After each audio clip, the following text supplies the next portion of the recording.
Iya kan? Saya pernah dapat informasi kurang lebih sekitar Malaysia, Brunei, kalau total itu hanya ratusan layar Hmm. studio bioskop gitu ya, studio bioskop. Ketimbang Indonesia yang bisa mencapai sekitar angka 2000-an mungkin, Hmm. 2000 sekian layar Hmm. bioskop Hmm. atau Hmm. studio. Betul. Jadi artinya setelah film ini cuan di sini, Hmm. ya kan, dijemput oleh sang distributor, Hmm. diedarkan di Malaysia, nambah lagi duitnya tuh. Iya betul. Gitu. Karena memang itu tadi sepanjang itu horor atau drama yang kalau buat di Malaysia ya, drama yang agak religi, Ya. juga terisak-isak batin, Oh itu nangis juga gitu ya kan, tuh, iya. itu laku di Iya, sana, iya, iya, iya. itu laku, ya Heeh. kan. Nah, jadi gini, saya ngeliatnya em, filmmaker kita tuh kan memang sekarang itu kan udah mulai berani menjemput bola. Hmm. Artinya menjemput bola tuh mereka harus memang melihat guiding dari umpamanya gini, weh, James Wan, pelopornya Saw dan Conjuring, Hmm. itu lagi bikin apa tuh orang ini? Ya, Hmm. itu paling tidak guiding gitu. Ada Hmm. style di situ, ada format di situ, Hmm. gitu loh. Ya kan? Terus siapa lagi gitu loh? Wah, sini lagi. Oh, coba nanti kita bikin konsepnya kayak begini loh. Hmm. Karena jadi bukan konsep film. Kalau konsep film mungkin sama. Hmm. Artinya ya kayak begini kalau mau bikin film gitu loh, ya kan? Tapi kalau film konsep itu kan berbeda gitu. Artinya saya bikin horor, tapi horor yang bagaimana? Nah gitu loh. Oh nggak pakai hantu, nggak pakai pocong, nggak pakai kuntilanak. Kenapa? Pakainya ruh. Oh gimana gambarin ruh? Udah, kamu aja termenung. Gimana caranya ekspresi kamu termenung bikin orang ketakutan? Horor itu tugas filmmaker atau sutradara film horor yang paling berat itu adalah menjaga stabilitas emosinya si penonton. Karena mereka, saya pernah ngobrol sama seorang direktur, saya nggak bisa ketika ini naik, saya klimaksin. Kadang-kadang saya tahan, saya datari, saya naikin lagi, gitu. Hmm. Sampai nanti ketemu di ujungnya. Gitu. Iya. Karena stabilitas emosi penonton itu harus kita jaga. Itu tugas berat saudara kedua biasanya Hmm. di editing. Iya, iya, iya, iya, betul. Sekarang balik saya nanya sama dia ya, dari tadi dia bilang, saya nanya sama dia, ya harus tuh, ya kan. Iya, tapi jangan lupa nanti itu ada hashtag, ada hashtag Jakarta Horror Screen Festival 2024. Jangan lupa itu selalu kita gunakan biar terus menjadi kekuatan buat event ini di bulan September, insya Allah. Ya kan? Oh. Malam awardingnya Jakarta Horror Screen Festival 2024 akan selesai di bulan September dengan malam penganugerahan untuk banyak kategori dari film-film horor. Wih, ada berapa nih? Ada berapa kategori? Kurang lebih kalau nggak salah ada 13 atau antara 13 14 deh. Tiga Karena di situ belas, empat karena di belas. situ teman-teman Hmm? kayak gini, yang unik gini loh. Ehm, kalau film horor itu laris, Hmm? box office ngerobek-robek kantong box Hmm? office sampai jebol itu karena duitnya masuk terus, Hmm? itu saya anggap biasa gitu, Hmm. ya kan? Tapi teman-teman bilang, ya kita anggap luar biasa dong. Kita harus memberikan penghargaan, penghormatan, penghargaan kepada value itu, gitu loh, nilai itu. Bahasanya Hmm. ehm, kita kasih penghargaan film horor terlaris dalam kurun 1 tahun. Oke. Dari Juli 2023 Oke. sampai dengan Juli 2024. Oh, Agustus, isi. panitia Jakarta Horror Film Festival memasuki fase penjurian. Hmm. Tuh. Nah tadi saya yaudahlah, bolehlah, serah. Kalau saya sih nggak pengen, tapi kalau teman-teman saya harus dengerin suara suara forum kan, sebagai ketua Hmm. komite, jadi oke. Okay. Oke, oke. Bahkan ada yang menyarankan juga untuk aktor horor juga harus ada. Kebetulan saya ngobrol sama teman-teman saudara, apa pemain si aktor film horor itu harus total berakting. Hampir kebanyakan mereka, ya buat apa? Wah, mereka paling ketakutan. Kalau acting itu kan memang acting maksudnya apa ya? Mau format diri dengan kualitas karakter peran yang memang dia mau gitu. Dan kebanyakan itu memang yang dia bisa gitu ya. Dan kebanyakan itu memang ada di genre drama, totalitas gitu loh. Iya, Beda iya, dengan iya. horor gitu loh. Iya, iya. Horor itu lebih banyak memainkan jahitan-jahitan yang disebut kayak suspense, thriller, terus guiding musiknya, ya kan, juga misterinya gitu loh. Dan biasanya tokoh-tokoh yang di horor itu dihidupkan dengan elemen-elemen yang dipermak tokoh-tokoh ini nanti begini, ini begini, ini begini. Jadi dengan durasi yang nggak terlalu panjang, kebanyakan horor itu sulit rasanya untuk memberikan ruang ruang untuk explore bagi si pemeran utamanya. Kalau bisa seperti yang disebut, dia harus totalitas actingnya juga. Dan itu saya buktikan dengan beberapa film horor yang memang pernah nonton filmnya ini nggak?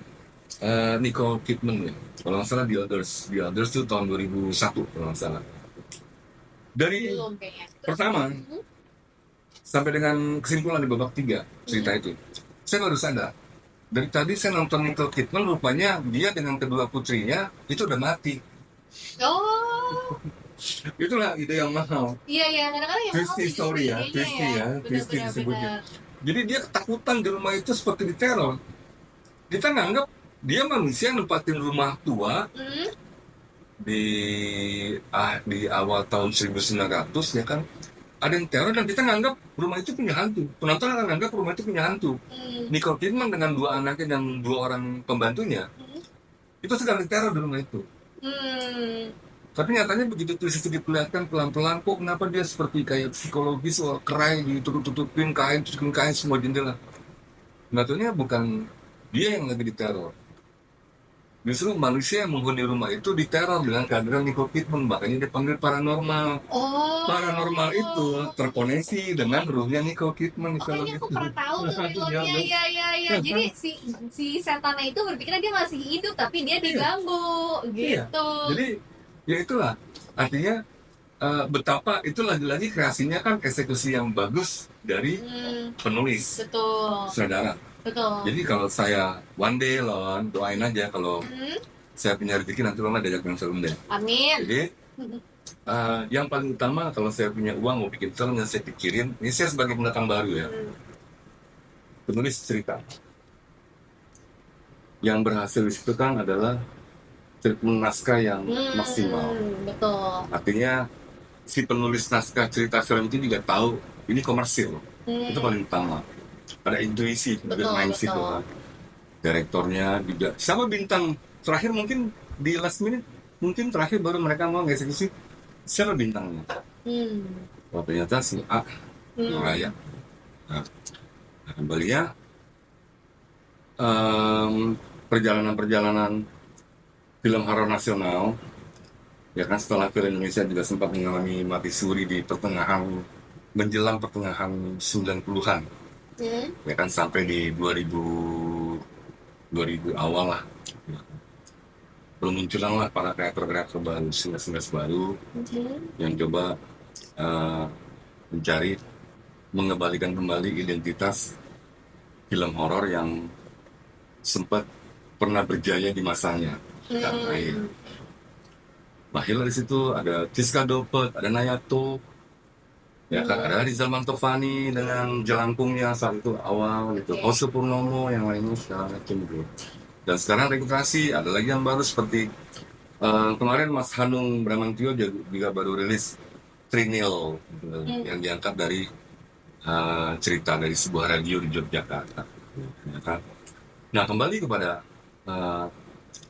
misi Jakarta Off Festival itu, sebenarnya ini tidak lebih daripada bagaimana cara teman-teman wartawan yang ada di sini dari kumpulan jurnalis sinema Indonesia, juga YPJI ya, Yayasan Peduli Jurnalis Indonesia, mengelaborasikan diri dengan perkumpulan artis film Indonesia juga, gitu, ya kan, untuk satu kepala bahwasanya Indonesia harus punya etalase yang premium lah sendiri untuk memberikan penghargaan award kepada filmmaker, sineas, aktor untuk di genre horor. Gimana caranya? Kita bikin festival film horor Jakarta atau Jakarta Horror Screen Festival. Gitu loh. Ya memang kembali lagi tidak lebih untuk mempopulerkan apa sih Indonesia? Apa sih itu Jakarta? Betul. Mereka datang, ya kan? Mereka berlibur di sini. Betul. Mereka melihat, oh ini cara orang Indonesia bikin bla bla bla. Harus dong. Jadi nggak cuma Jakarta doang. Nanti targetnya harus sampai ke luar negeri. Jadi International Jakarta Horror Screen Festival, ya nggak? Terus seperti itu. Aminin dulu kita. Senang banget nih kedatangan dia nih. Senang banget, bahagia banget. Oh iya dong, makasih. Ya ampun. Tapi aku salut ya Mas Kiki sama perfilman kita di Indonesia, terutama di horor. Kalau aku perhatikan dari zaman dahulu kala nih ya, yang aku pernah dengar tuh, horor kita pernah sangat-sangat berjaya. Tapi ingat gak dulu Mas Ki? Katanya berjayanya karena mengundang artis yang sangat sensasional dari luar negeri.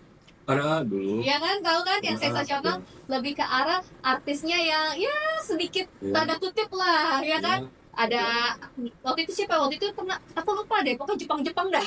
Artis-artis Ya. Jepang yang sensasional banget lah. Nah, tapi akhirnya masyarakat Indonesia tuh makin pintar makin lama. Aku perhatikan seperti itu. Katanya, aku tanya kenapa tidak mengundang lagi artis sensasional itu? Bukannya dulu katanya sangat menguntungkan. Katanya ternyata aku diajarin sama produsernya bahwa artis masyarakat Indonesia ini makin lama makin pintar. Ya. Dia nggak mau lagi udah nonton artis sensasional itu, udah buat mereka udah males gitu. Dan akhirnya kalau nggak salah masuklah ke zaman Mati Suri itu ya kayaknya ya. Nah, barulah mereka bikin karya produksi horornya yang lebih berkualitas. Nah, di situ that's why makanya aku bilang, wah, Indonesia nih makin lama makin oke ya, makin keren ya perfilman horornya ya. Udah tidak mengandalkan artis sensasional lagi, tapi dia berkarya dengan Cukup dengan hasil- potensi lokal yang ada. kualitasnya dia tunjukkan di situ. Makanya aku bilang, Itulah. wow, keren di sini. Jadi nggak sia-sia Jakarta, bukan nggak sia-sia, maksudnya teramat dahsyat dan mahal betapa Jakarta Horror Screen Festival itu bisa mendatangkan seorang TV host sekelas Ilona Cecilia. Makasih, Mas. Jadi seharusnya saya dari awal tuh yang wawancarain dia, tapi plotnya emang saya balik biar dia yang bertanya jawab sama saya. Ganti dong ya. Ya kan? Insya Allah teman-teman yang mendukung Jakarta Horror Screen Festival 2024, Ilona bukan sekedar datang sebagai tamu yang memberikan dukungan spirit moralnya kepada teman-teman panitia, tapi gini-gini juga ambasadornya Jakarta Horror Screen Festival. Amin. Jadi itu tadi, nanti next time kita lanjut lagi. Saya ngundang lagi Ilona. Sekarang Yeay. satu ruangan ini saya serahin sama Ilona. Serahin apa ini? Serahin Kan apa? kalau kita nonton film, boleh dong abis plot walaupun digantung. Oh ternyata biar kita mikir kapan kelanjutannya ada, gitu loh. Ya kan? Oh gitu. Jadi kita tutup dulu deh ya. Tutup. Ya udah, tutup. Bye.